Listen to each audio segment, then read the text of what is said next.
Howdy, howdy. We are live on another Friday night to talk about some good old-fashioned Star Trek, just like Ma and Pa Roddenberry used to cook up. I like that. We're adding a little southern spin to our Tex-Trek. Yeah. Just reminding us where we are.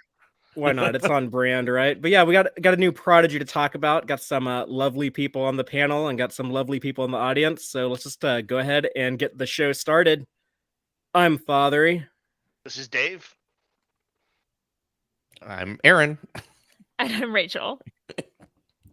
And this is Tex-Trek.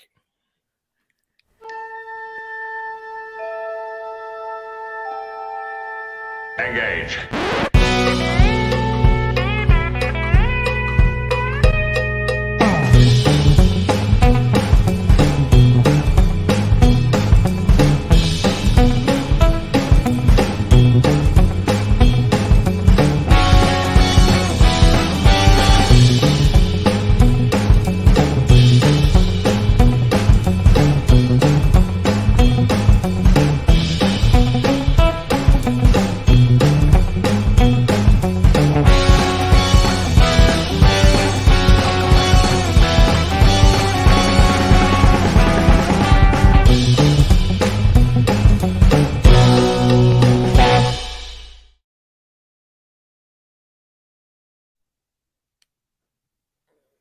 Welcome back aboard the Starship Texas for the 219th installment of the Tex-Trek podcast, the home of Star Trek fandom from deep in the heart of Texas, where we take a deep look at Star Trek old and new. And tonight we are talking about Star Trek Prodigy Season 1, Episode 16, which my notes say Masquerade, which is incorrect. That was last week's episode. This is actually Preludes. Preludes is masquerading as masquerade. Yes.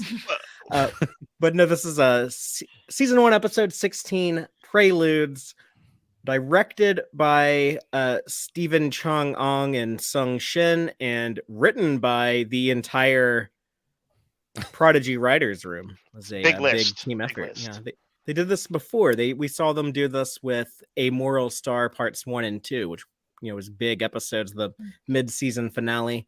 So, and as we'll talk about, you can see why everybody wanted to chip in on this one. Yes, or why it was probably easier to put together, almost as if this episode was designed to be broken down into individual separate segments, which makes it really easy for us to talk about in our episode breakdown. Before we dive in, though, just a little bit of housekeeping. I want to remind everyone that we will be doing a Patreon watch party in about a week on Saturday, December 10th. We're going to be watching the first Moriarty episode of TNG, kind of getting ready for his return in Picard Season 3. So yeah, we're going to be doing Elementary, My Dear Data. That's going to be December 10th at 3:30 p.m. Central. And a big thank you to everyone who does help us out on the Patreon. That's Starfleet Boy, Cake is Eternal, Gay Clevin Lundstrom, Crazy Dutchie, Joanne Robertson, Quarkspar, John Dawes, Sci-Fi Haven, and our anonymous supporters. Thank you all so much. It really helps us out a lot if you can chip in a little bit each month. And if people would like to join our Patreon and attend those watch parties, you can come in as little as $2 per month. That'll get you into the monthly watch-alongs. And if you want to be more generous, there are some additional perks for the higher tiers as well. And I also want to remind everyone that if you can't help out on Patreon, we would love if you could subscribe to the YouTube channel. I forgot to bring it up the last few weeks, and I think it kind of shows. We haven't been picking up as many subscribers as I thought we would, but we're trying to get to 1,000 before the end of the year, and we're close. We got I think a little over 30 and a little over 30 subscribers to go and a little under 30 days to pull it off. So it's very obtainable, but it might not happen. So if y'all want to see us reach that goal and torture me by making me honor my promise of singing my least favorite song of all time, Star Trek Enterprise's Faith of the Heart, I will gladly do it. Well, maybe not gladly, but I will. Begrudgingly? I will. There will be a song in your heart, Fathery, because you'll know why you're doing it. It'll have meaning. Yes, I would love to hit that 1,000 subscribers goal. So even if you listen to us on one of the various podcast platforms we can be found on, if you want to just log into YouTube with your Gmail account and hit that subscribe button, that'll get us closer to hitting that goal and making me sing a song that a lot of people really like for unknown reasons. But for you, it's like an agonizer. It is, yeah. So you can be torturing me in the agony booth, like we're in the mirror universe. Like Dave and I got tortured in our. If you watch the opening title video that we have on the YouTube channel, that's another reason to subscribe. You know, you get to see us being tortured by our mirror universe counterparts. That happened a few years ago. That was some serious acting and special effects for us. High production values. Saran wrap, I think, might have been used, but yes. Yeah, so thank you if you have already subscribed, and thank you if you are subscribing now because you're hearing my request and you're a nice person and you want to help us out. With all of that out of the way, though, let's talk about some Star Trek Prodigy. I'm going to quickly recap the episode by reading the official synopsis, and then I'll expand on it with spoilers, and then we'll each kind of give our thoughts on it. But the official synopsis reads: a Starfleet admiral digs into the past of the Protostar crew. Meanwhile, the Deviner recalls his life's mission. I don't know why these synopses always try to like keep it a mystery about Janeway. It's always like a Starfleet admiral pursues these kids. I was like, she's been regularly on the show for this entire part of this season. Literally one of the most iconic Star Trek characters in franchise history, Catherine Janeway. But It's actually not feels her. like- Yeah, that's their Oh, subtle God. hint. Yeah. oh, she's a changeling No, or a conspiracy feels bug like or a android early- from Mud's android planet. Early on in streaming like plays, you could and like streaming services, you could tell when someone had to like watch 5 minutes of an episode and try to write a synopsis because they had to like write for like 200 plus episodes. My favorite being is there's a Frasier episode where they wrote it off the joke in the first episode and they're like, it's about Niles wetting the bed. The rest of that episode is a Cheers reunion. And it doesn't mention it at all. Like Well, that the happens. really generic. It's like the Enterprise encounters a strange alien on a Yeah. an alien planet. And you're like, okay, that's Sure. every Star Like- Trek. You know, it's like But what we actually get here is like a little prequel origin story. Doesn't answer all the questions, but answers a lot of questions for each Mhm. character. We get to see the early days of Rock-Tahk, Zero, Jankom Pog, and the Deviner. So three heroes, one bad guy. And at the same time, you know, Janeway herself, the real Janeway, Flesh Janeway, as Dave creepily named her.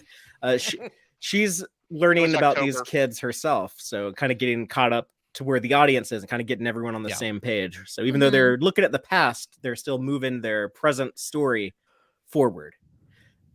So with all of that in mind, Rachel, let's let you go first. But just go ahead and tell us kind of your broad thoughts on this episode, just your general overall impression. I absolutely love this episode. This might be one of my favorites of this part of the season.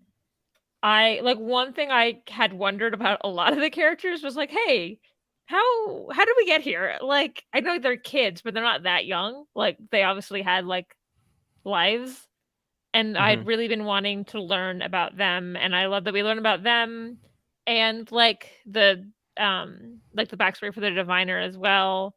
And it brought home my thing where I was like, as soon as Janeway actually figures out what's going on, she's not going to be villainizing these children. And vindication, so Yeah, that's always nice. I was glad Janeway finally got that finally dropped. Just Yeah. in time to be karate chopped and knocked out, Kirk Fu style. Aaron, what about you? What was your takeaway on this week's episode? I really love I like the idea of the multiple stories, which is kind of cool to have like the little and because it feels sort of like a clip show in a way, but without being a clip show. And the thing I'm realizing though is like I have little to no interest in the whole background of the Diviner and their planet and whatever, just because it's like, okay, it's clearly a misunderstanding. Starfleet didn't like blow them up or something like that, and you kind of learn a little bit more about that, and you're just like, you have internal politics issues. Like you that created this entire show. Like, come on, people. I don't know. So that for some reason it just was like, all right.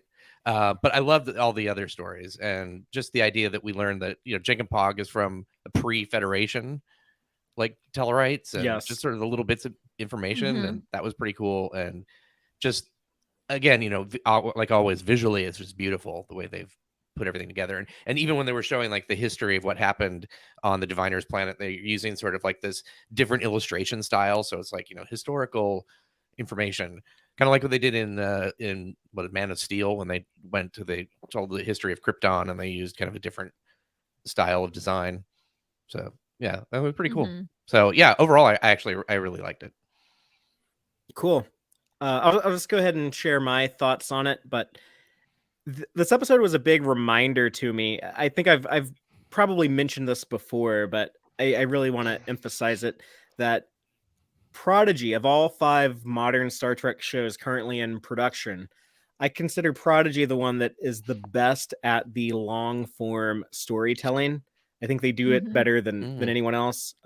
Which is, that's not really like the priority of, say, like, Strange New Worlds or Lower Decks, but I think it really benefits that because of the nature of animation, they had to plan out 40 episodes initially, and that's definitely beneficial into something that I think live action. I know it's a different world. You got to get things in front of cameras, got to get sets built, got to get scripts ready so you can start shooting things. But I really wish they could kind of learn some of these lessons and kind of apply them. But yeah, it was cool getting to see so much of the past. And also, it doesn't feel like the show slowed down too much, even though they're just, hanging out, fixing their ship, kind of recovering from the last 2 episodes. But we still got like that big cliffhanger ending where it's like, oh my God, Essentia and the Diviner are gonna, I don't know, take over the Dauntless. Like, a big event still happened there at the end to make us excited to come back next week. And the biggest mystery of the show, the thing that they've kept closest to the chest, that they haven't really revealed or hinted at very much since the first few episodes. But where is Chakotay? What happened to him? I kept saying, I never feel like I'm being strung along with Prodigy, because they're always, answering some questions, giving us little tidbits here and there. But there's, one big mystery that they've been keeping to themselves. And then we finally got that answered. We know where he is. The ship, went through some temporal anomaly, came out a wormhole in the future. The Vonnegut found him. So, we don't know his current status, but we got like a big chunk of information about Chakotay. So that was exciting. And yeah, just I really want to credit just the structure of this long serialized arc that they're doing, as I've just really enjoyed getting. It's like I go into it like expecting I'm going to get like this other satisfying chunk of story that's going to move things along, and it never disappoints. And I'm always kind of surprised. I'm like, oh well, like they're still doing a good job at this. So that's been a lot of fun for me, just this whole like new batch of episodes we've gotten. But Dave, what about you? What was your general take on this episode? I'm sorry to say that I liked it too. Sorry, it's so dramatic. No. But yeah, I wanted to touch on structure in a slightly different way, in a more, I guess, micro way to the episode and not the macro of the season. Fathery, there's this, this is like a almost like an anthology episode, in the sense of having these little mini stories within. And I was thinking about some other animated shows that have done the same, and they've done a really good job with it. If you go back to Batman the Animated Series in the 90s, the episode Almost Got Him. I think people who watch that show will remember that one, where the villains trade stories about the time they nearly took down Batman. That episode just turned 30 years old a couple of weeks ago. I don't want to hear that, Fathery. Nobody needs to even know that. More recently, on Nickelodeon's own Last Airbender, there's an episode, one of the best episodes, I'd say, of the show, called Tales of Ba Sing Se. And we don't need me to cry. We don't need to talk about that. Man, yeah, it's like that episode dropped some serious stuff, and this episode was. Had a lot of sad stuff in it, which is actually, I think that's to its credit. I liked, it made it memorable. There was certainly fun stuff along the way. Jankom and Rock-Tahk had some good funny bits, but I appreciated that these were all stories kind of tinged with sadness. Hard to not have that when essentially every character has to end up in a prison at the end of their story. But I really while like they're still a child. Yeah. right. Yeah. It's the Kazon in a very small way are getting a bit of a glow up as villains. Yeah. Since they were never great villains, but it's like, oh man, if they kind of had a hand in all of these imprisonments. So I'm like, I want to punch their big doofy heads. But My old co-star called them trash bag Klingons. Yeah, they're just never going to Like, live up to the old Klingons. But yeah, the concise storytelling was, I thought, like when you can tell a good 5-minute story or 3-minute story, you know, how I don't know how short the shortest one was. That is impressive, and so this episode was a compiled 3 or I guess 4 of those if we want to count the Diviner and Vindicator's backstory into one like really tightly constructed episode.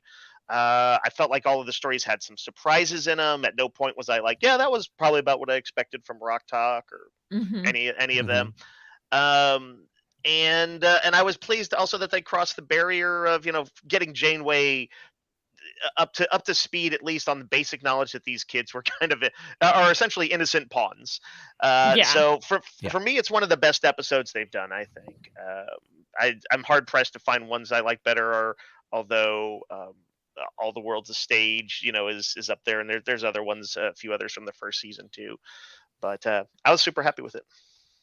In our live audience, Joel is pointing out to you, Dave, that he heard you really liked the Kobayashi Maru book, and that's what he thought of. Which that's the structure on that.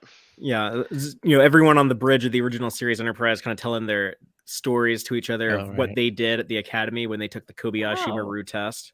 That's fun. It's like a novel. Yeah. Spoiler alert: Scotty had the best, and Kirk had the worst. As far as like the actual story. The framework is kind of the old stuck in an elevator thing. They're stuck in a shuttlecraft.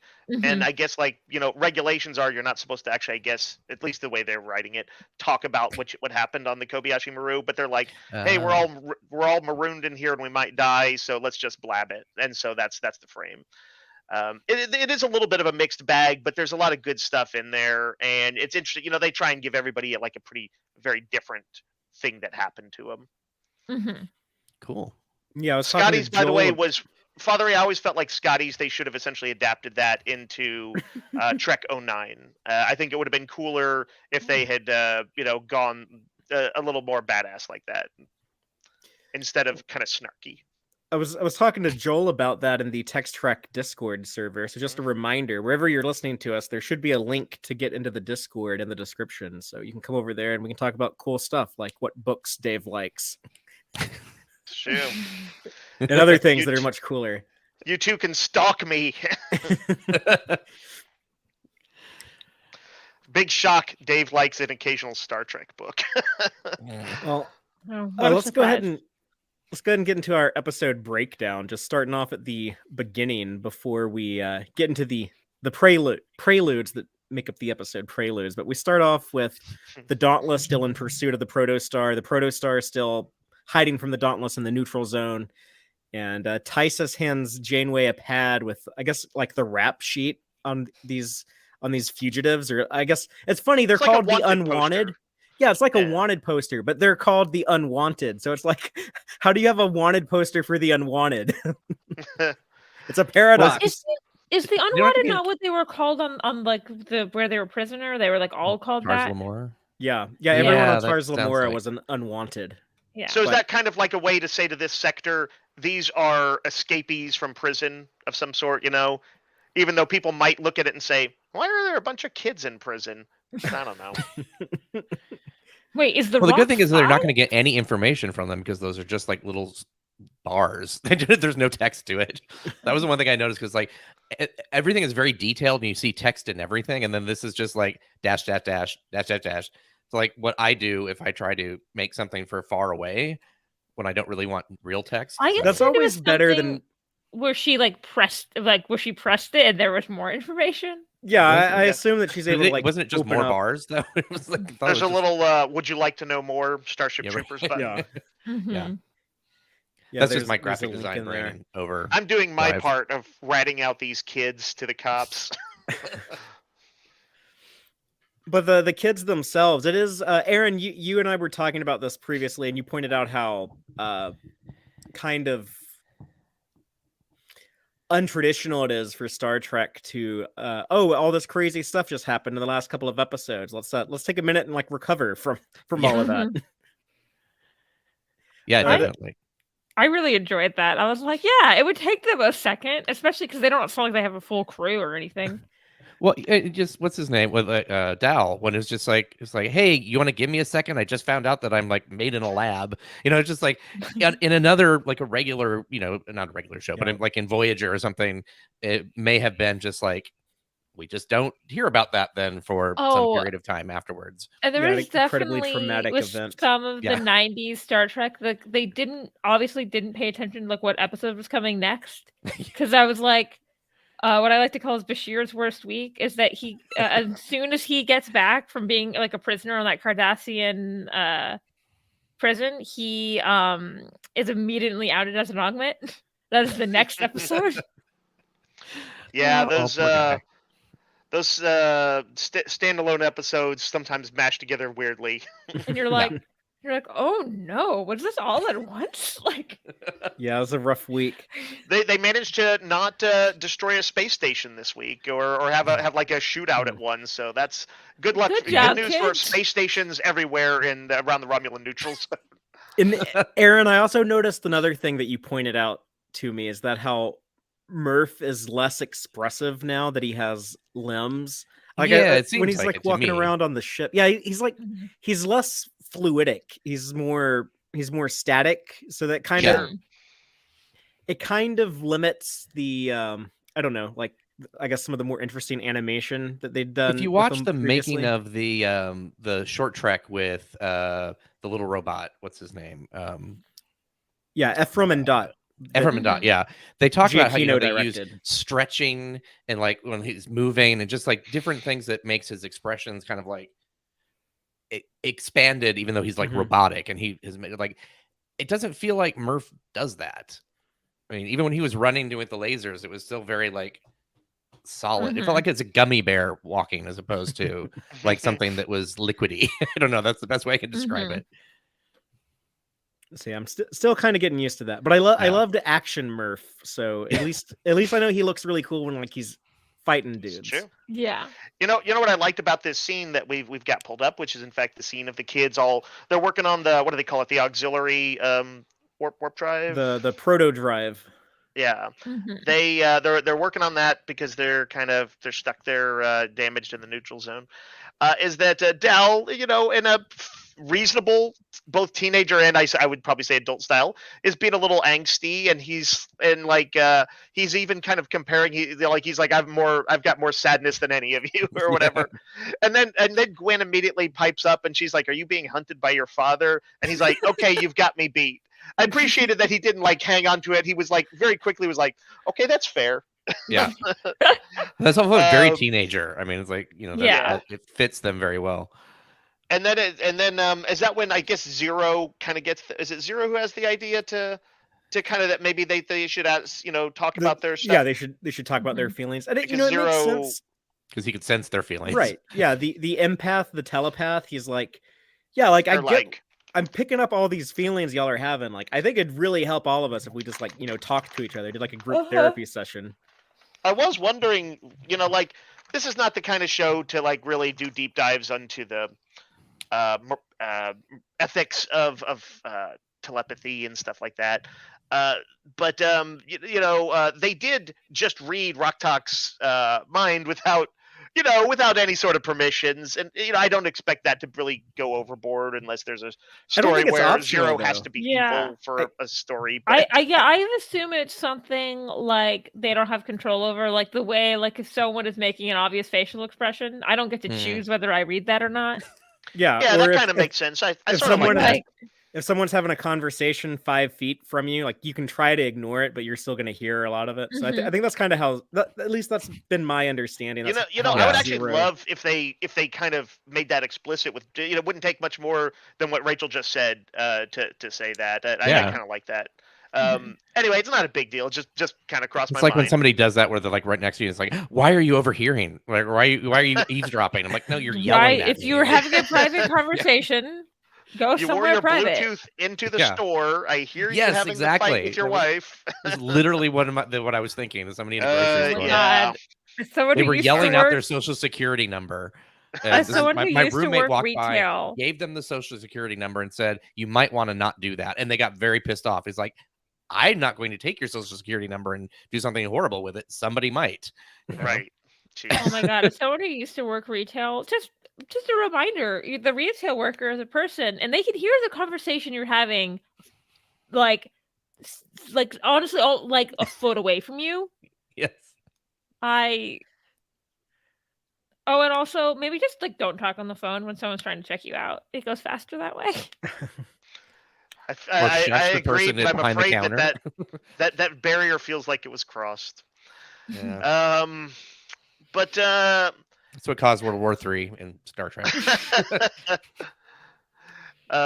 So yeah, this is the framework. Their framework for it is just the kids hanging out. They're working on repairs, and I think somebody says shouldn't they keep working on repairs, right? Is it Dal who says like, no, we need to like unwind or something? I forget what it was. I forget the exact word, but Dal does make like a comment like it would help us if we like were able to like chill for like a second. I mean, arguably, I would imagine that they would have realistically maybe had this conversation a few weeks ago. But, they've been on the run. And some of them are kind of reticent to talk about their past. Yeah. So. I don't know where where the ship is now, but I imagined it was like, hiding in an asteroid or something like that. Mhm. Yeah, something like that. When they first start the Rock-Tahk flashback to her WWF days or whatever, I was like, oh, this is interesting. I didn't really need like a whole Rock-Tahk flashback episode, but I'll check it out, see what they do. And then when I later realized like, oh, they're gonna do this for multiple characters, I thought that was really exciting. So I'm kind of glad that we didn't spend like a ton of time with Rock-Tahk. I'm curious about like her parents. Like we see her already in slavery fighting the I had that thought hero. too. But it's also a thing with like Jankom Pog. Like, well, how did he get his robot arm and some stuff like that? But I think I think there's essentially at least one more follow up backstory episode for everybody, and probably more than that. But yeah, keep this some is stuff for future episodes, right? Yeah, for sure. As far as just setting up the basics of like here's what I was doing immediately before it went down, before I was busting rocks. I kind of like wonder if like maybe they're setting up like the heroes going to like appear in an episode and be reunited with Rock-Tahk. I wondered about that. Yeah. At the very end of this one, the old Don Quixote type hero there, he's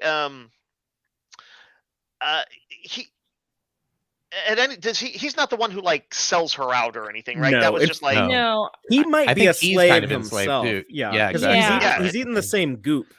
Mm-hmm. I was a little confused, but then I was like, no, he was like winking at her when she was like making it funny, and he was like, no, I'm on board with this. Yeah, like, he played along when they go off script. Like he was on board with it immediately. It seemed like they both were trying to do the best they could in their obviously bad situation. Yeah, she was Good having some fun partners. with it as like as a kid would with trying to make a game of anything.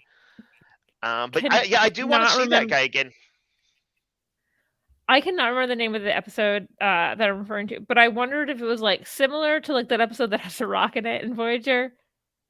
Oh yeah, are you talking about well, no, it was Aaron Eisenberg, right? Huh? No, the one where Seven is like kidnapped to do like a fighting ring, and she fights like Dwayne Johnson. Oh, the rock. Oh, I thought you said Cirroc, like Cirroc Lofton. I thought like no. Did you just I got you.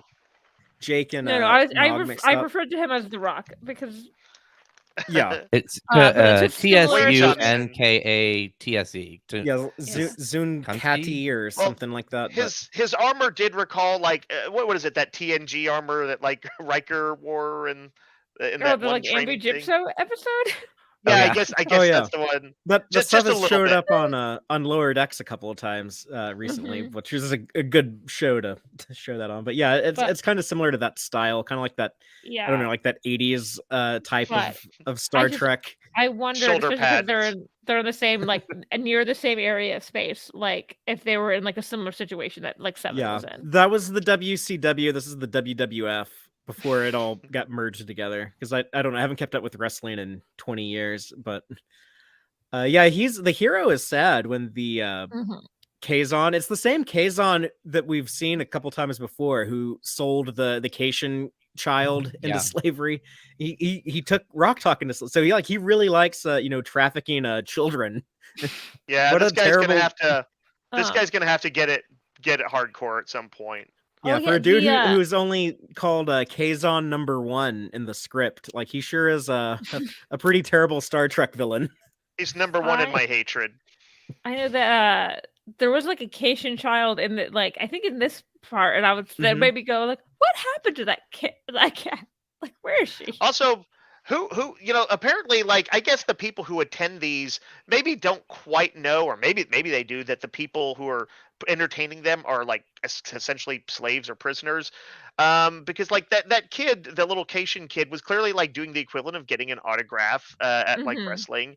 And I did love that scene, and poor Rock-Tahk got hissed at. That's so sad. The cat's so cute, and then it's like but I'm glad to see that writer producer Aaron Waltke is in our live audience, and he's reminding us that about that Voyager episode Rachel was talking about. Hey. Zunkatsi. Aaron is saying it's the one where the Rock is an alien wrestler. This was an homage with Rock as an alien wrestler. So they have Rock. ROK is short for Rock-Tahk as a wrestler. You know what I'm going to call this? Good. I like this. I'm going to call her segment the history of rock. That works. I gotta say one thing though that kind of bugs me about like the reused animation models, which I know like every animated show does, and if you can't accept that, you don't know much about how television is made.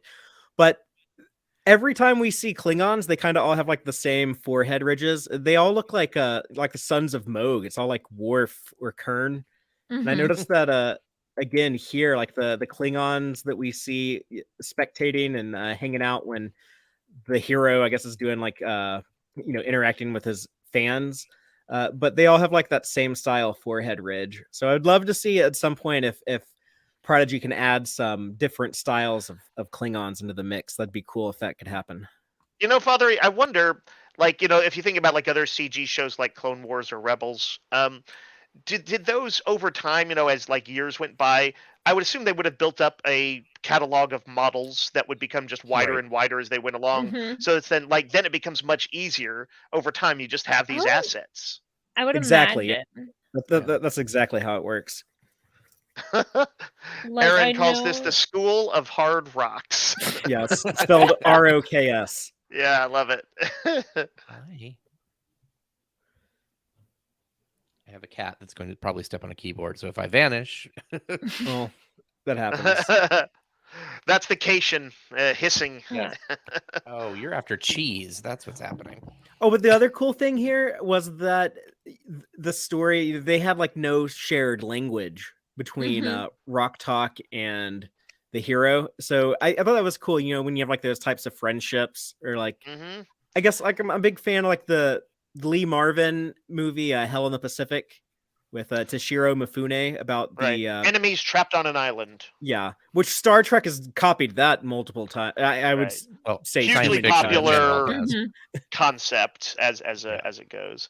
By the way, Father, go finish your thought. I was just gonna say it was an example of like these two people like forced to work together when they don't have like a shared language. I've always liked that. Aaron's also talking about like Enemy Mine, which is kind of itself Hell in the Pacific, but in space. Yep. And with a baby, because alien hell yeah anatomy, but Father, I don't think this was like a very hyper deliberate thing, but I did think about the language barrier thing having come up a few times, where it was sort of a big thing that they were able to establish communications for the people on Tars Lamora, right? They had, or they got the universal translator up and running. Was that what it was? Right. Yeah. And that allowed them to kind of riot. That allowed them to Hashtag workers collectivize. unite. Yeah, exactly. But just I like that, and I think it would be good to, if language comes up as an occasional thing in here, as a thing that you can, in an interesting way in this one, that you can unite without, at least on like a basic level. We know that those two people, like right before they did turn on the universal translator, it seems like there were two people who had connected, without total, being able to communicate precisely. There's two alien dudes that were in love. Yep. Oh, yeah. Absolutely. But anyway, yeah, good sequence and a fun visual. Obviously this is like, was it the medieval times? Is that? Oh yeah, like up in Dallas, there's one of those, and doesn't LA like have a one? chain. Yeah. Does Los Angeles have one? Aaron? Orange County, I think. Okay, but It's- so yeah, not too close. far. Yeah. Like a kind of hokey, medieval times fight a little bit with, audience. I'm sure parts of the audience, cheering for one person or the other. Right. And then, of course, Rock flips the script. Yeah, that's what I said. Like Ren fairs also have like jousting tournaments. Exactly. Yeah.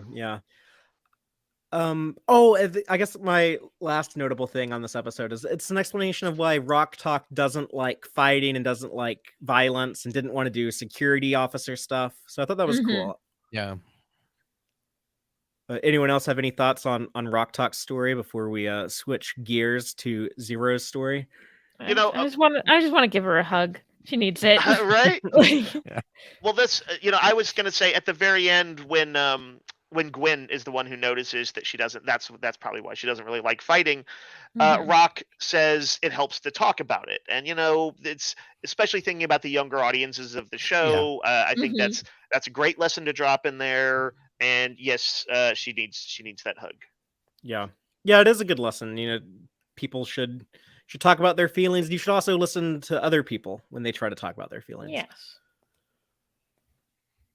But let's talk about our Medusan Zero and their days as a Medusan explorer. Kind of like it was like the Medusan Starfleet, kind of. They're just out exploring strange new worlds, and we see Zero's the purple one. I guess that's the way that we can distinguish them. But yeah, they're just this cool little curious creature exploring this new planet, and then gets trapped by some Kazon assholes.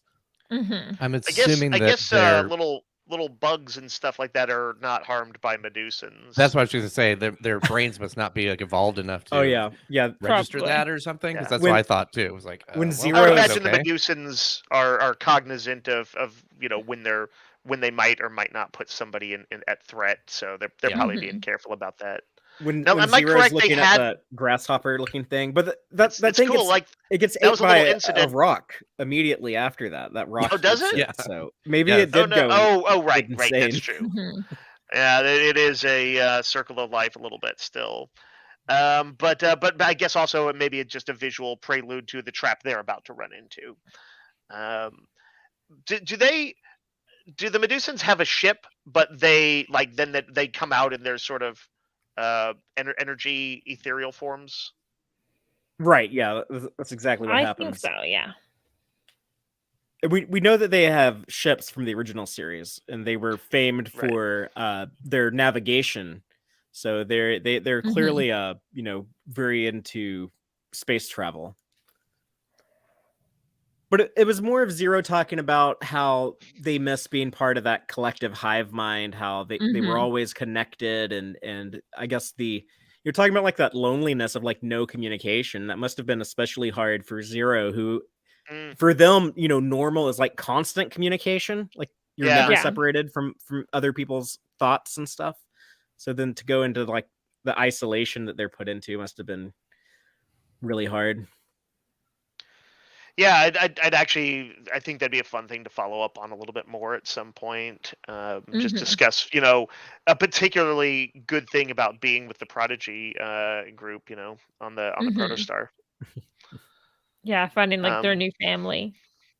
What do you call it?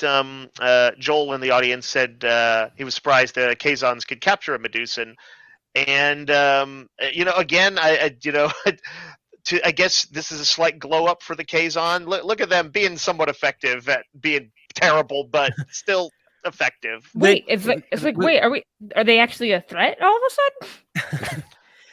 They got a lot of information about Starfleet from Jonas and Seska back in I guess season 2 of Voyager. So they probably knew like all about the Medusans. They knew how to make the Spock visors so they wouldn't go mad. They knew what kind of crystal put on the end of their spears so you could capture or harm a Medusan. Were you saying like before you were saying they're connected? It's like why did the Medusans know that they lost one of their members? Like that was, or did they just accept? Like do you mean like have they been looking for Zero and stuff? Yeah, I mean, they took off without him, so they or them. That's sorry. That's a fair question, and we may never know the answer. It may be like, well, we're looking, but it's a big galaxy. But that would also, I think, that could be something cool to follow up on. Yeah. Also, by the way, if I'm not mistaken, the Kazon, while everybody knows, not a particularly inspired band of villains. That's understood by most of fandom, but I think they were in fact presented as a threat. It's just and they had threatening moments for sure, as you know. Yeah, they were Voyager. Definitely supposed to be a threat. But I mean, like Janeway took them Ferengi. seriously. There were danger, episodes where it was dangerous. Unfortunately, they just maybe weren't the best written episodes or the most realized villains. My favorite is the Borg ran into them and they're like, not worth it. No. Oh, that is truly the harshest judgment of them all. Well, we've got Lower Decks getting what is the name of the making the people who are incredibly dumb threats. Oh, Packlids. Packlids, Yeah. thank you. I'm having a Friday moment where all of the week is just oozing out of you're my having head. you're just having a Packlid moment. It's okay. Yeah, there you go. Yeah. Just what makes You're you go? smart. You're smart. I was gonna say visually, I really loved this part. Because there's very little. You're talking about how that sort of beautiful look of the It reminded me of their design, reminded me of the Northern Lights-esque. Yeah. And I really like the visually of Gwen being there when Zero is brought in and the light going on her face was really cool. And I was also oof, right? Gwen was not on the right side. Right, and that's when they did the hard cut to the present, and Gwen's like, "I'm so sorry." Yeah. To be fair, Gwen is I'm gonna say Gwen. I don't know her exact age, but around 15-ish. I was She's like, 17. Okay. In the episode Kobayashi, they do a flashback to 17 years earlier when we see the Diviner create her. Okay, but Gwen also a child who was being told this was the right thing to do, and then basically as soon as she was an adult, she was like, "Nope, out of here." Yeah, when your moral compass is the Diviner. Yeah, it's not like she's going to school and surrounded by other people where she can choose to make up her mind. There's the people I think she had to talk to were the Diviner and Dreadnought, right? Yeah. No, I think it'll be interesting to talk about this a little bit later when we get to the Diviner's story, because it seems like the Diviner, at least at one time, was a more reasonable person who put some faith in Starfleet, and even now, when before his memory came back, was like, Starfleet's been helping me. Like, he seemed to be completely honest before his memories kind of started coming back and he got his anger back. And I'm wondering if I guess I mentioned it for this scene partially to say that there is a side of the Diviner that is not just a ranting madman, that cares about his people, does care about his daughter, even if he's extremely mission focused more than parent focused. And I sort of wonder, and I hope that there could be something in his future that might course correct. I'm wondering about it. And I usually I can be a little do I want to see a villain course correct that much? But I feel like I more want to see that on a kid show than I do on other things. And I also think it'd be possible to course correct without being hokey about it. He doesn't have to turn over a new leaf, but he might maybe prioritizes Gwen in a moment of like if she's in danger or something like that over. Or even if he doesn't come through in the end, but I mean, like, I'm a big believer in storytelling with your bad guys, where we do tend to see like a bunch of like terrible people get redeemed, and it can be kind of weird. But I'm a big believer in telling stories where even if they're like Gul Dukat, like there's always like the potential for redemption, but it's up to the character if they're going to make that happen or not. I think that's a good way to put it. I like stories with redemption arcs. I have a problem when the redemption arc is done in like 2 episodes on like a show for adults, and you're like, what were they? Didn't they kill a bunch of people like a week ago? Right. Yeah. And that's and I know that like the screenwriters and stuff kind of get we of course romanticize villains in a way in a pretty big way in a lot of genre fiction, and we understand the appeal, like there's so much like essentially evil in our world is just banal, and it's not like people are like ranting super villains, but there's a lot of cruelty. And so we like to imagine that like, no, what if his motivations were more inspired? What if there was like this decent person inside them? So I think it's easy to get caught up in that for writers, and because the fans want the characters to be like, and so you can kind of like just cut past this character development stage to be like, okay, they're a good guy now. Like, all right, well. Sure. And this is a kid show. I say kid show. This is an all ages show, and it's they sometimes work in big. They'll have big, broad things happen. Big decisions get made sometimes. But yeah, I do hope that they treat that with some subtlety if it does come to pass.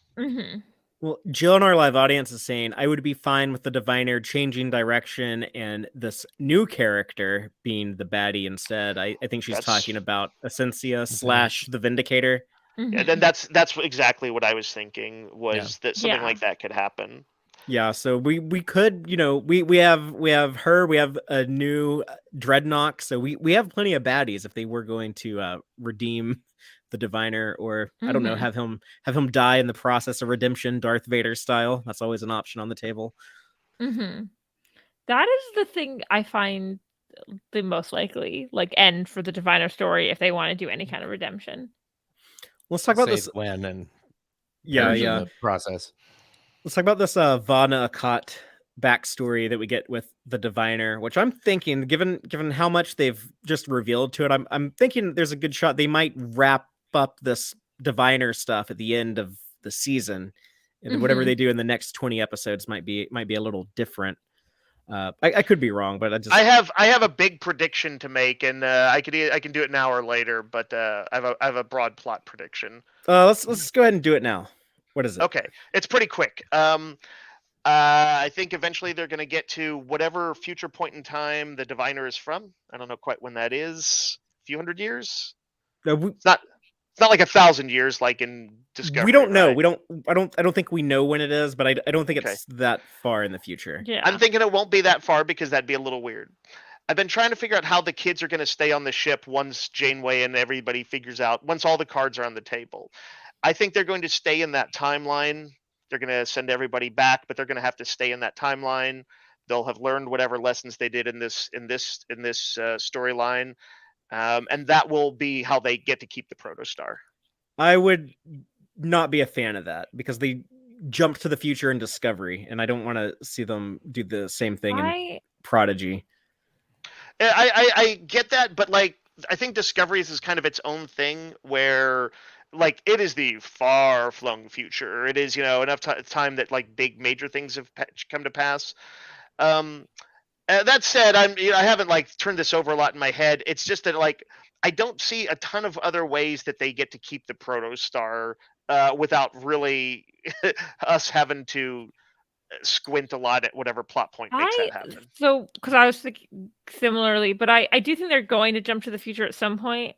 Mainly because I don't think they're just going to leave Chakotay there. No. Yeah. I think that's going to be our finale. That's going to be the big finale, the season finale, right? We're going to rescue Chakotay from the future. I could see if like they have Chakotay being a bigger character next season, maybe like Janeway convinces him like, we should let these kids like be recruits. where he's But the like, wouldn't they captain. like, like Starfleet would have to say like, Chakotay, you resume command of the ship. They become your trainees. The ship gets fully staffed and all Yeah. that.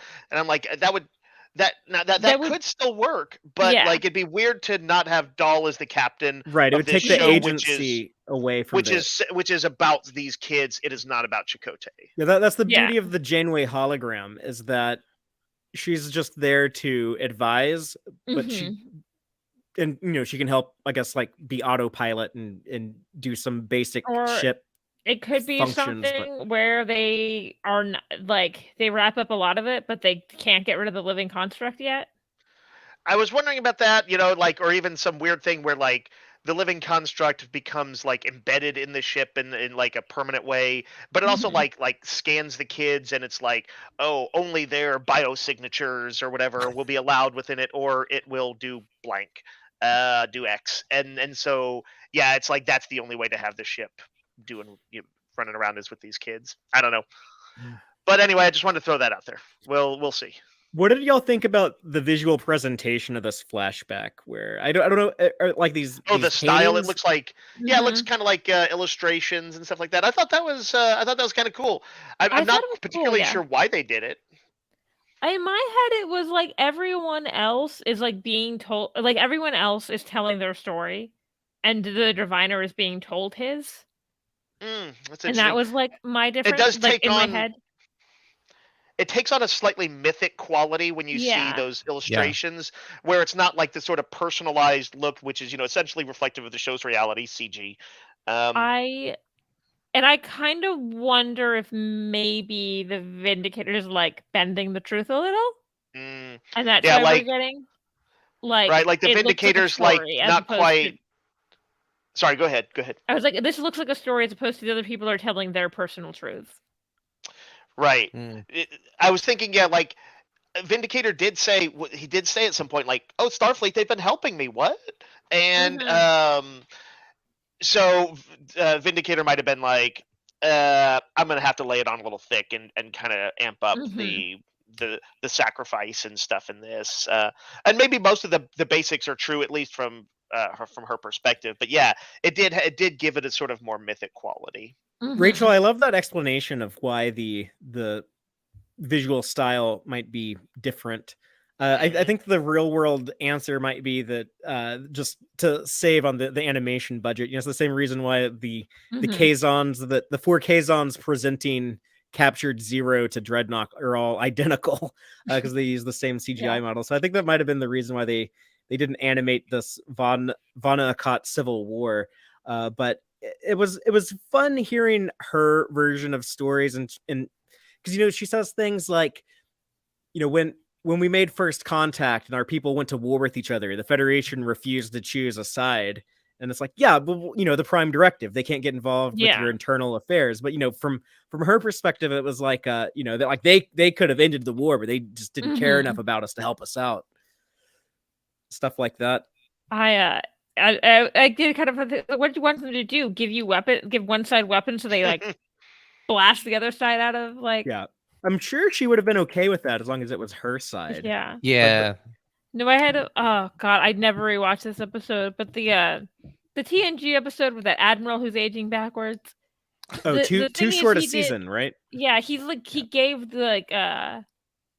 Jameson. He gave both sides of a war weapons, right? That's what he did. Yeah, here's a bad. You also like the first time you watch that episode, that guy is going to de-age because he's so clearly a young actor with old man prosthetics on his face. I have seen that episode like twice, and I was like, I don't know if I can do this again. Early TNG, they were figuring it out. It takes a toll.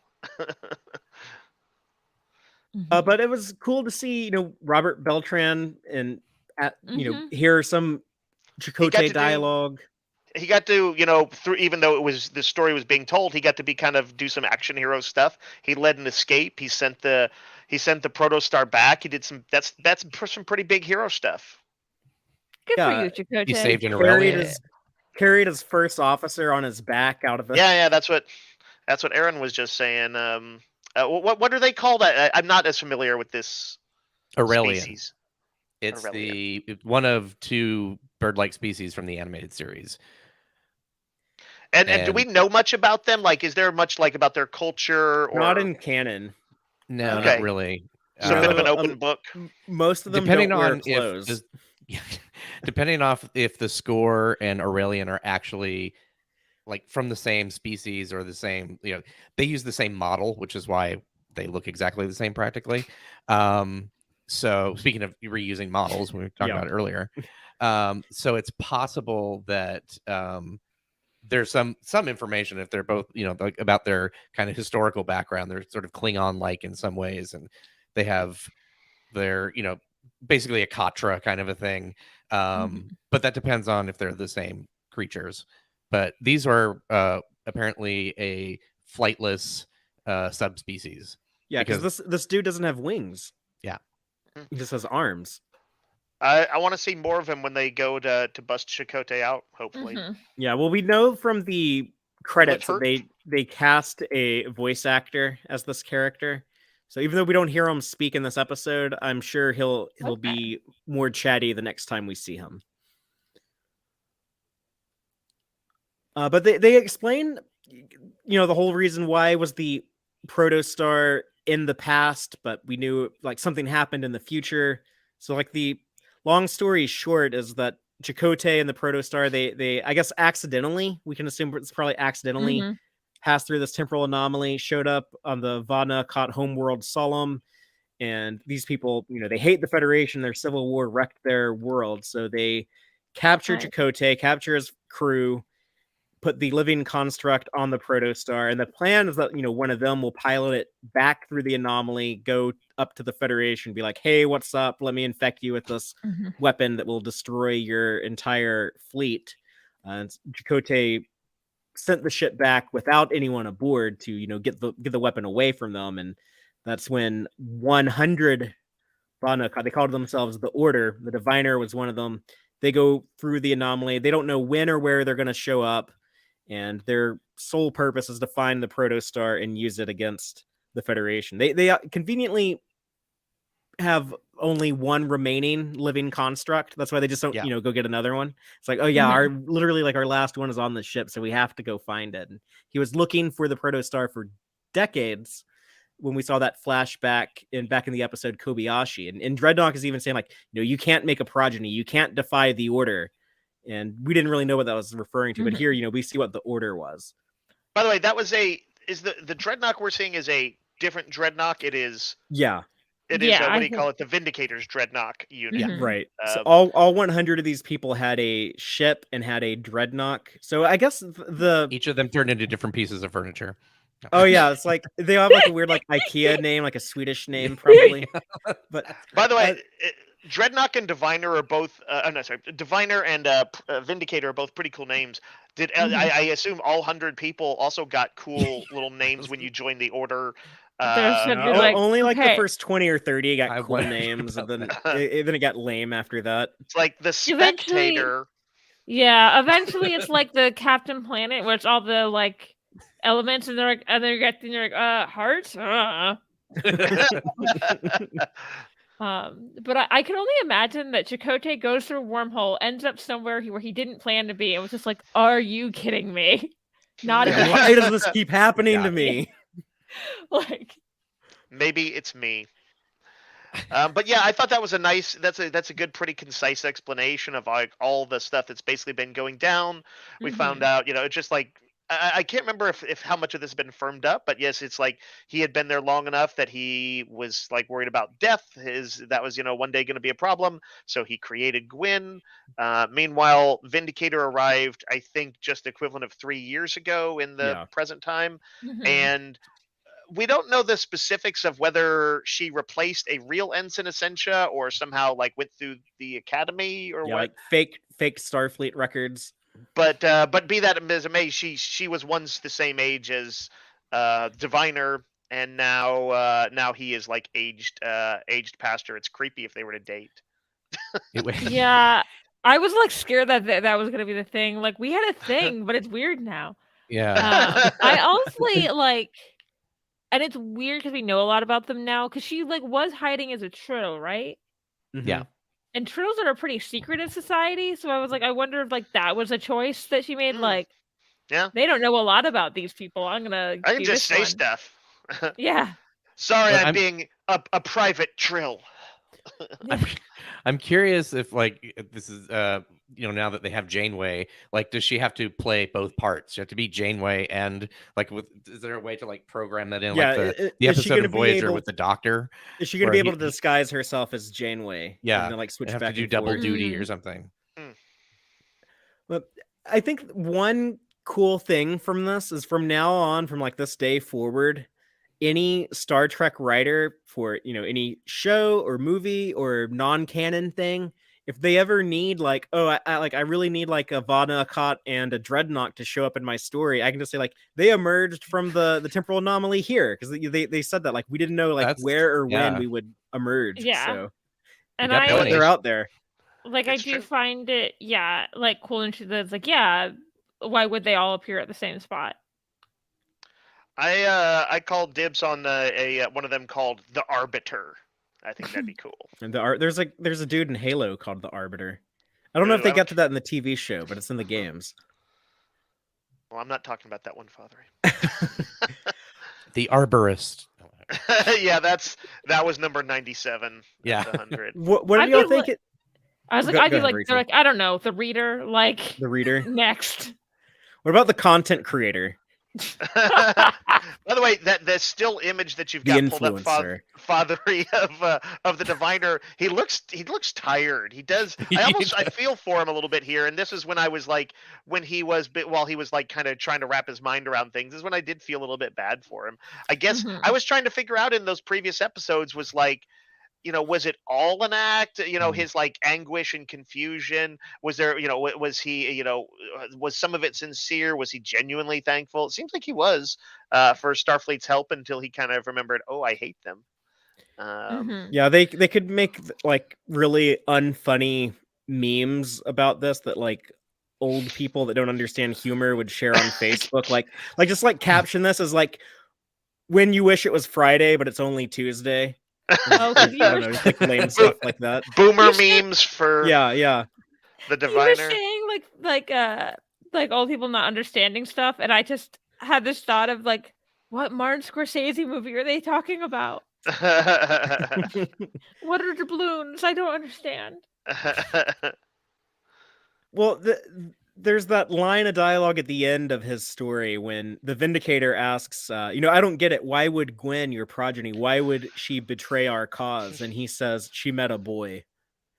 I did have a thought. Even someone who likes romance was like, oh, are they supposed to be romantic? Like, I don't. That was a weird. So, yeah, way to put I think if you go back to what was the episode, the first Murder World episode, where they have that moment where like they're looking up at the stars and the constellations and stuff. True. And like I could definitely see it going there, but I just felt like that feels like a gross simplification of what happened with Gwen. Yeah, well, dads sometimes do that. I think I know that they like wanted to, at least dangle that possibility, I'm sure the writers with Gwen and Dow.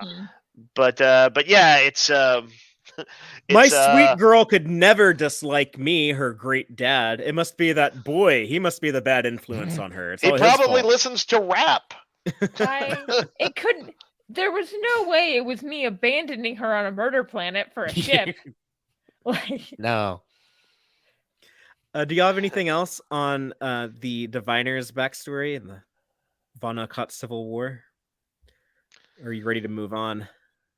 I saw this mentioned elsewhere, and I hadn't quite thought too much about it. That it was maybe a what was it? Ensign Essentia, the Vindicator, seems to have gone through an awful lot of planning to have somebody just walk into her room while she's like all is being revealed. I did. I thought so too. I assumed that Janeway was going to walk into her and she'd have her disguise back on, and I'd be like, "Oh, yeah, nope." She's like, "What is this?" It's kind of minor, but I did notice it. No one ever locks doors in Starfleet. They don't expect people just to walk in. Yeah, especially on the holodeck. Do you They're not on the knock? holodeck, aren't they? I thought they were just in like what do you No, call I'm it? just Oh, the saying, like on the recorders. people Oh, walk oh. into each other's holodeck programs all the Yes, time. got it. Yeah, Like I'm we've gonna never lock seen that a locked door. holodeck, Yeah. and we know And what people do on there. I did look. Apparently, that is illegal in the holosuite because Bashir calls Garrick out on it Oh, during Our man It's the- illegal Bashir. to Yeah, our man walk in or Bashir. to. He like says like technically I should call Odo on you, like Yeah. about him coming. He was like, yeah, these are private. I should call Odo on you. Oh. And he was Nope. like, why are you playing spy? Like, just answer me. Jake walked in on Nog when he was doing some of his Starfleet training. when he was just like out in front of the shuttle. Considering That's the great. things they use holosuites for, you should not walk in without knocking. That's what I'm screaming, but like- you know, Star Trek writers seem to think it's just open door policy. So Jill, who this week has adopted Tysus in her name, is upset that we haven't mentioned Commander Tysus yet. he didn't really do much. He's just like, "Hey, Janeway, here's a pad," and then Yeah. That's true. That was it. He did some plot facilitations. Mostly, I do always like hearing David Diggs's voice with him, Yeah. and he does seem to be, you know. He did appreciate classical music, which I appreciate. Oh, you know, I wanted to mention that I thought that classical music piece, in addition to being a really beautiful piece, had the tinge of melancholy, not just tinge, but it's steeped in it. That I thought was a good intro for this kind of episode, since this episode was kind of a lot of sad pasts. It had both beauty and sadness, like all of these stories. Yeah, like the you know the friendship between the hero and Rock-Tahk had a certain beauty to it. The Medusans had a certain beauty to them. Yeah, they themselves were visually, and they seem to have a fulfilling sort of exploratory kind of oneness with nature and themselves kind of live before they were taken. And there was a type of beauty to Jankom Pog's noble deed in his story, which I guess was also the funniest of the lot. Please state your name. Yeah, it answered. Jill also does point out that Tysus, by the way, was the one who said maybe they should be chasing the Diviner and not the kids. So good job, Tysus. That is a fair point, which I hope Janeway would also get to very quickly. I never really gave it much thought. Why does Jankom Pog always refer to himself in the first person? Maybe that's like something some Tellarites do. But you know, this seems this like a character story quirk. here answers it. Yeah. But they this is a sleeper ship story. It's I think I read the first sleeper ship story I read sometime in the early 80s.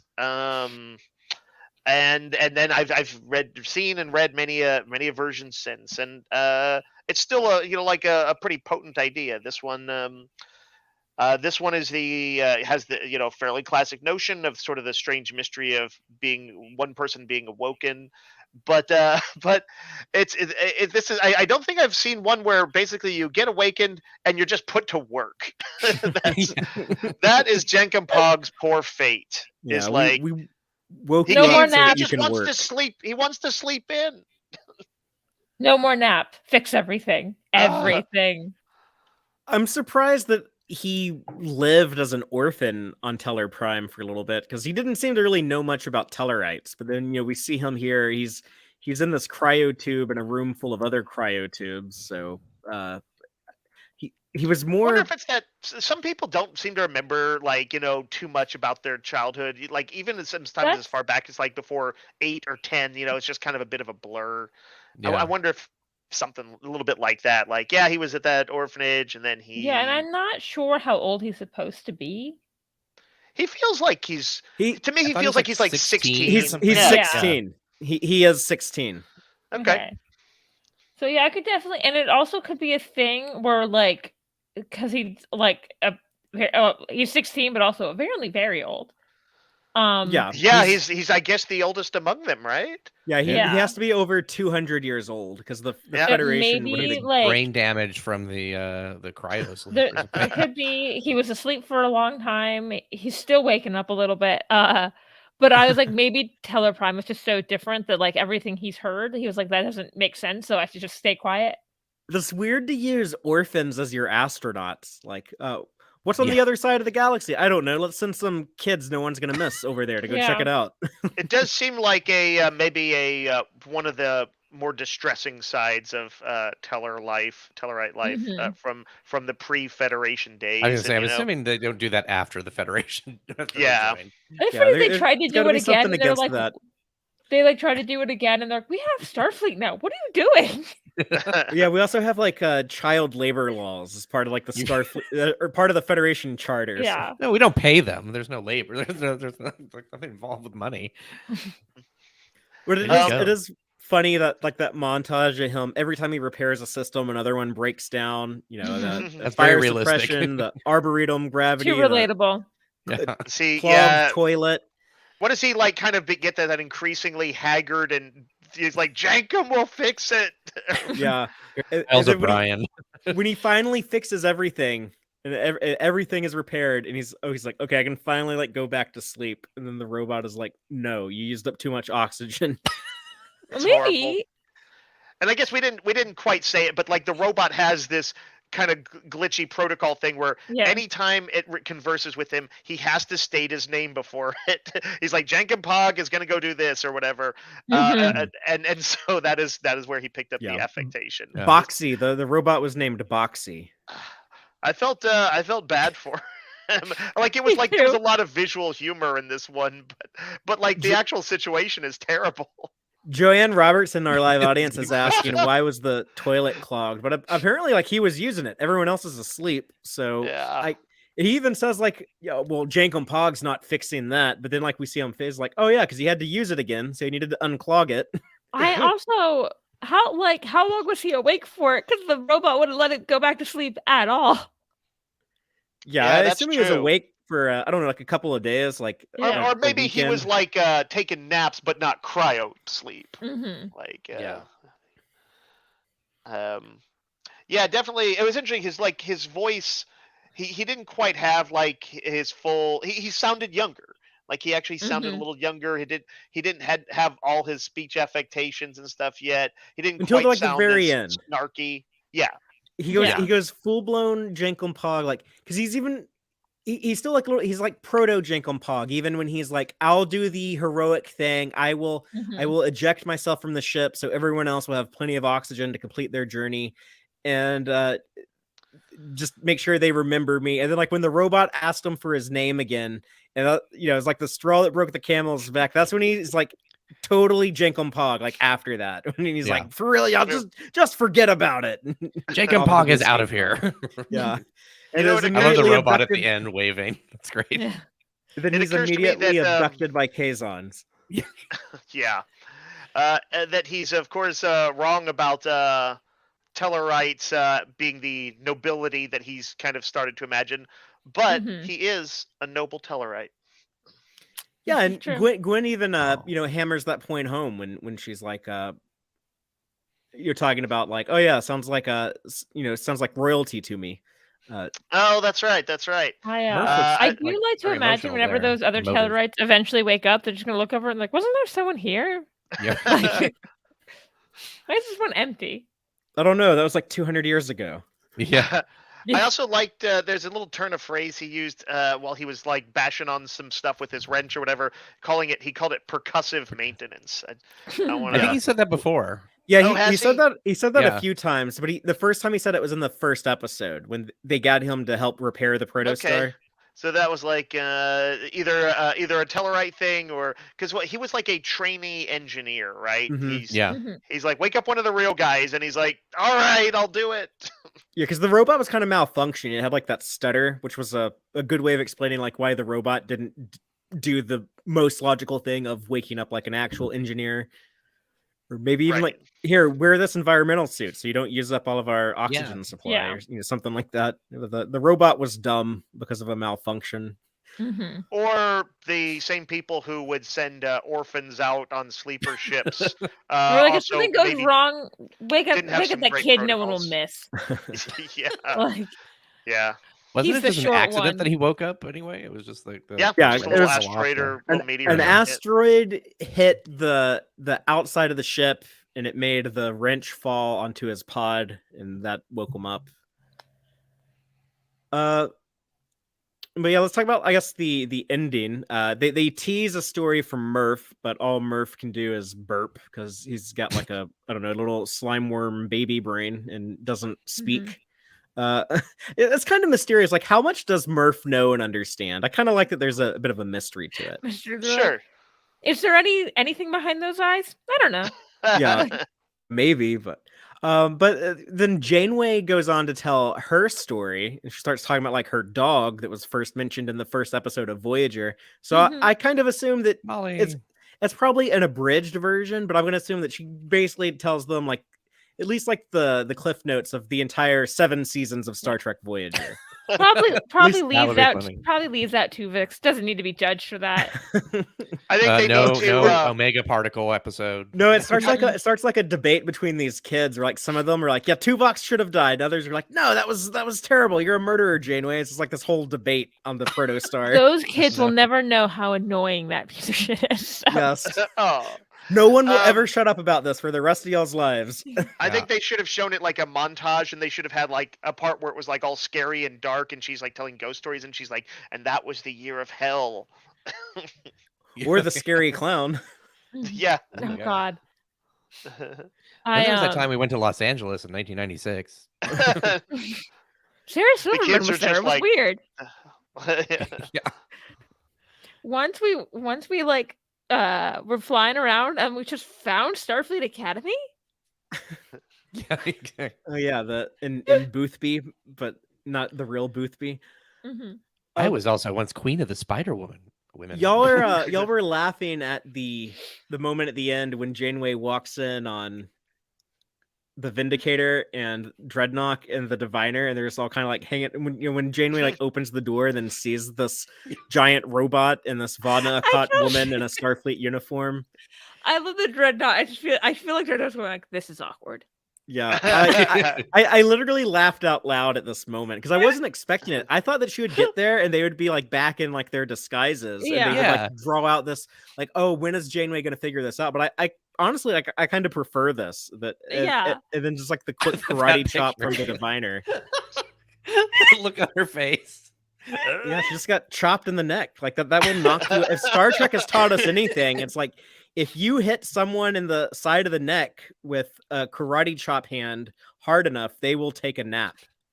And if you don't, then you gotta lace your fingers together for a good double fist smack. Mhm. That's when you're extra serious, when you really mean business. That's when you want it to hurt. That's what I'm saying. You see how I'm saying the Diviner could be redeemed. She only chopped her. Yeah, he didn't do the double fist punch, just the chop. Quick, give her 20 cc's of coffee. That's what she needs. She's gonna drink her coffee. It's gonna be like when Popeye eats his spinach. Yeah. Da da da da da. I'm very curious to see how this pans out, though. Mhm. Yeah. The show is really good at like, I kind of get annoyed at like everything ends with the cliffhanger, but it's not really bothering me. Even though I guess this is like what the third cliffhanger in a row on Prodigy. Threads that carry through as right, like right. a cliffhanger per se. I think. Yeah, it's just like kind of a.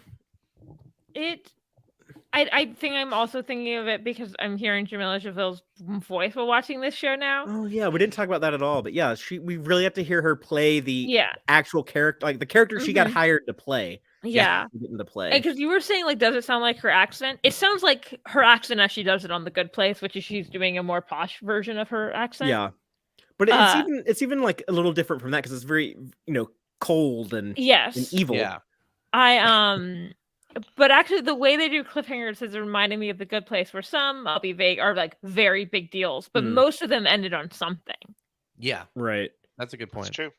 Because I'm dying to see what happens next. So, yeah, and I always feel that way every week. Your expectations, like wanting something, but not like leaving you super frustrated. Yeah. Yeah, like I'm very satisfied with what we got, but I'm also very I don't know, appetized to get more. They're giving you incentive to want to come back next week. Right. So great job with keeping that that long form story arc moving along. Does anyone have any final thoughts on this episode they want to get out there? I think I said my stuff. It's really good. That's Yeah. They've been on a roll for a bit. You know, the only thing that I kind of haven't liked in the last few episodes was I felt like Okana's subplot kind of ended with a bit of a whimper. And maybe That has to come back. I would Yeah. imagine. and I maybe feel it like will it come is. back. I feel like Yeah. we've thrown the boomerang out into space, and now we're just waiting for it to return. It's a Chekhov's Okana. Yeah, Chekhov's boomerang. At the most annoying time he will show up. Well, let's talk about some Gorn eggs. We have a Gorn egg section of the show. For those who don't know, these are all of the Easter eggs, in jokes, and continuity connections in this episode that I thought were worth mentioning. Starting off right at the beginning, Janeway jamming to some tasty classical music, and that is actually Prelude number 4 by how do you say it? Chopin. Chopin. I never. It's like Chopin. it's spelled like Chopin, so I never know how to Yeah. say it. But That's fair. But it's Frederick? pronounced Chopin. Yeah. Frederick Chopin. Prelude number 4 for an episode that has 4 preludes. So I thought that was really cool. Pretty cool. Next we get Mambo number 5.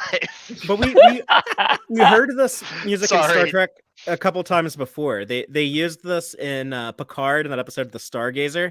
And then many years ago, they used it on The Next Generation in the episode The Masterpiece Society with Gattaca.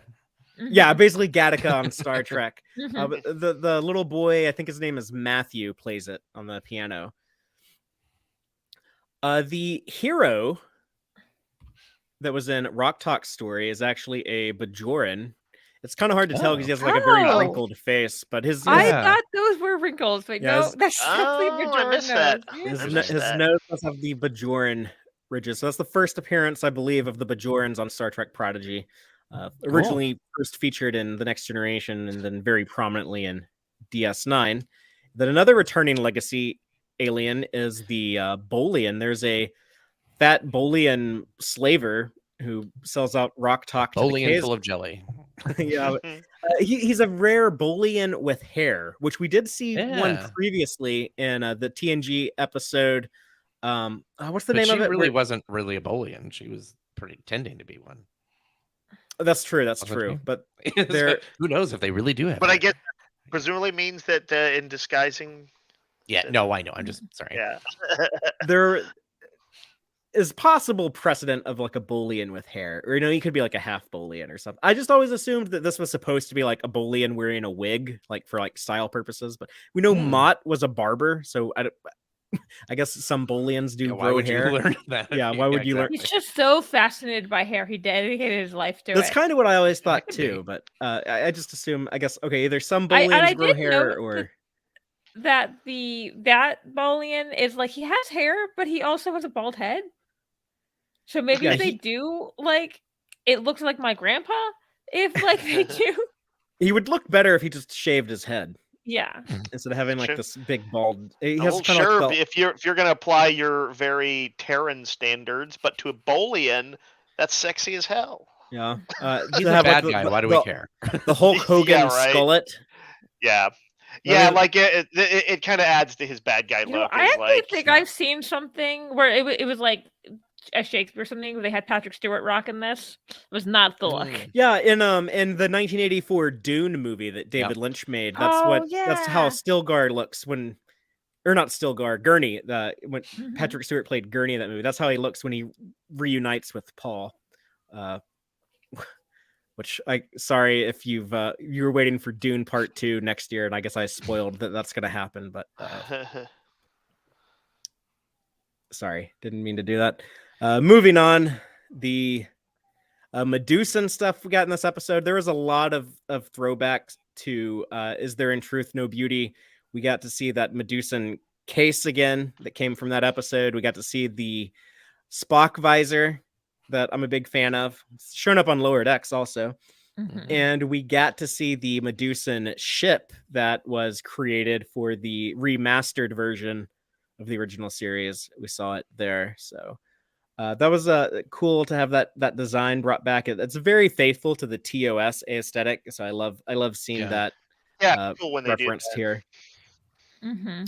Speaking of ships, though, we saw the ship that made first contact with the Vana Akat before Chakotay met up with them. It was a Prometheus-class ship, the 4 nacelles. That was from the Voyager episode Message in a Bottle, which, by the way, we will be watching this at some point in 2023 in the Tex-Trek Patreon watch parties. I'm thinking maybe March. We have some stuff lined up until then, but it's an episode that I think would be a lot of fun for that, which Dave has not seen yet. So I think it'll be cool to see his maybe their reaction to it. holographic doctor created all the problems on Vana. Oh yeah, so blame him for everything. Yeah. The Kazon shuttle. It's very similar to the Kazon ships that we saw in Star Trek Voyager, and the one that we saw in the first episode of Prodigy. Mm-hmm. And last but not least, with the ships, there is the Tellarite sleeper ship. It's a pretty similar design to the Tellarite ships of Star Trek Enterprise, which was also pre-Federation. I'm thinking that this one that Jankom was on must be even older, since it didn't have warp drive, and the ones in Enterprise did. So we should say he's well over. He's at least probably 250, maybe even 300 years old. He could be alive now in 2022. Just on Teller Prime. You had said he was 16. I just had the how long have you been 17?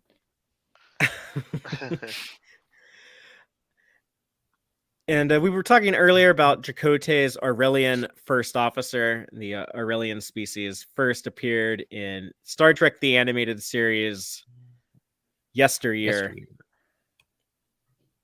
Oh, and Janeway talks about Molly, the Irish setter. So that was her dog that she lost, that she didn't get to return to because she got trapped in the Delta Quadrant. And I guess when her and Mark separate, Mark gets custody of Molly. So Admiral Janeway needs a replacement dog. Well, Molly had puppies, so maybe there was. Maybe she can have one of those.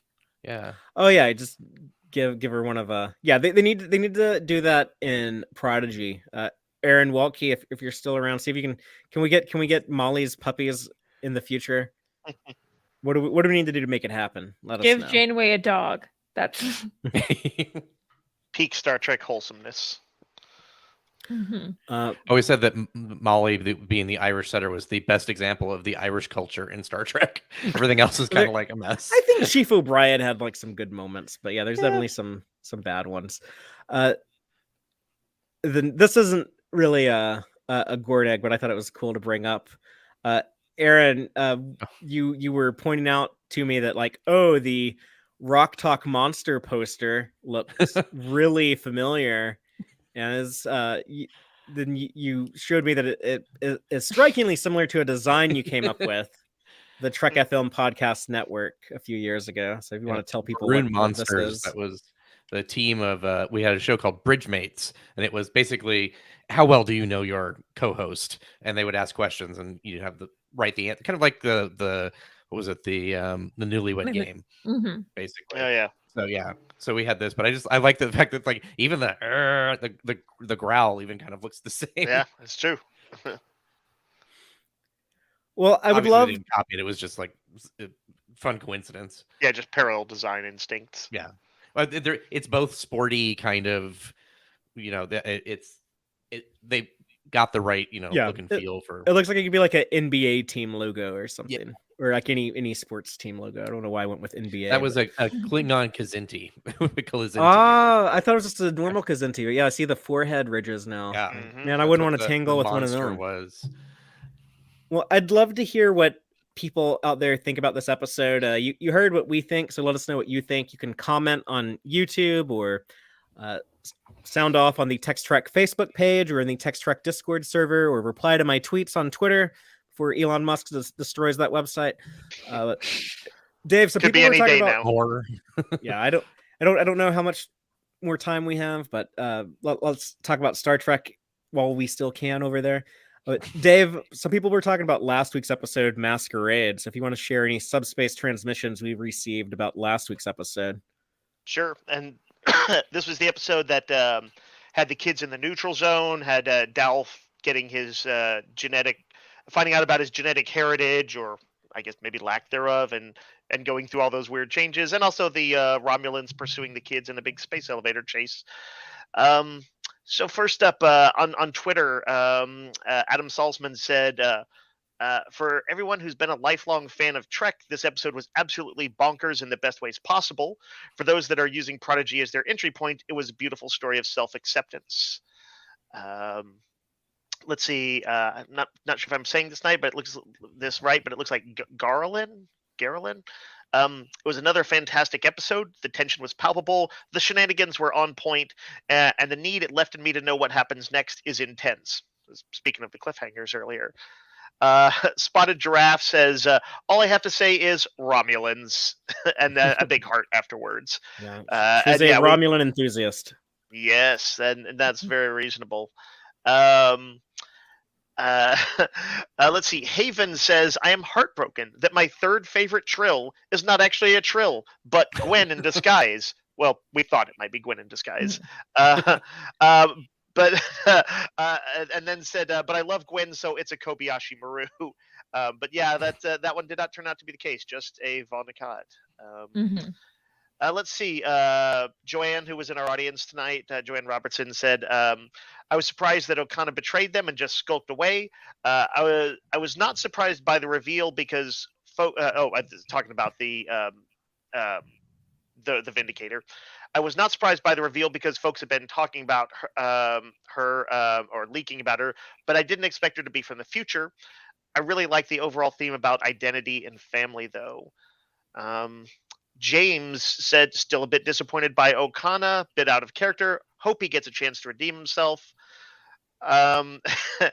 Let's see. Opinions no one cares about over on YouTube says, Jellicoe gonna Jellicoe. That's truer words have never been spoken. Let's see. Ultra Woman, I think, had the strongest reaction to this episode. She said, that was totally excellent. Prodigy is now my all-time favorite Star Trek series. And then there was like a ton of heart-themed emojis and stuff afterwards. And then I want to wrap it up with the flip side of that. I'm going to say the more Vulcan side of reactions. I Am Joshua says, good episode. Well said, Joshua. So there we have it. Cool. Good tea. Cool. Nice house. Yeah, very, very direct and to the point. That's how Tysus, I think, would respond. You know, he kind of has that Tuvok energy. But we'll be back next week to talk about season 1, episode 17, Ghost in the Machine. I'm sad we're getting close to that 2-part finale. You know, we just have Ghost in the Machine, and then one other episode, and then we'll be the 2-part finale episodes. So that's it. That's all the Trek for 2022. But you know, that's wild. We have big stuff coming next year. We're gonna be returning to Deep Space Nine. Dave and I are gonna be covering season 6 and 7 of DS9. My personal favorite Star Trek show. I'm watching it for the 47th time. He's watching it for the first time. So those are always fun to hear our reactions to that. People seem to get a big kick out of that. And then we have Picard and new seasons of Strange New Worlds and Discovery and Lower Decks. So all kinds of stuff coming up. Sounds like Picard's going to kind of visit Deep Space Nine as well. So you got like a little bit of. Oh yeah. Yeah. They keep talking about like station or the show. No, yeah, sorry. Yeah. They keep talking about like the Deep Space Nine stuff, the post Dominion War stuff they're going to be doing in Picard season 3. So it's a great time to be revisiting DS9. But we'll have plenty of fun with the remaining Prodigy episodes in the meantime, starting next week with Ghost in the Machine, and then onward for the rest of the season that we all seem to be enjoying a lot. So until next week, as always, live long and prosper, y'all.